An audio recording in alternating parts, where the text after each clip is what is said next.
নোয়াখালীতে জায়গা নিয়ে বিরোধের জের ধরে দুপক্ষের সংঘর্ষে ৩ জন আহত হওয়ার অভিযোগ পাওয়া গেছে। বেগমগঞ্জ উপজেলার রাজগঞ্জ ইউনিয়নে আলাদিনগর গ্রামের রাজগঞ্জ বাজারের ডক্টরস ফার্মার অ্যান্ড সার্জিক্যাল সেন্টারের সামনে ও ইমদাদুল ইসলাম রনি বাড়ির সামনে ২ দফায় বুধবার দিনে ও রাতে এ সংঘর্ষের ঘটনা ঘটে।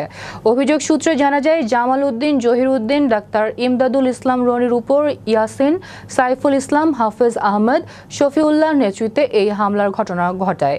জমি নিয়ে প্রতিবাদ করায় তাদের উপর সেনি দেশীয় অস্ত্র ইট দিয়ে আঘাত করে। এতে ঘটনাস্থলে ৩ জন মাটিতে লুটিয়ে পড়ে।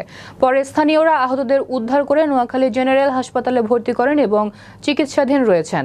এই বিষয়ে বেগমগঞ্জ মডেল থানায় ইমদাদুল ইসলাম রনি বাদী হয়ে একটি অভিযোগ দায়ের করেন।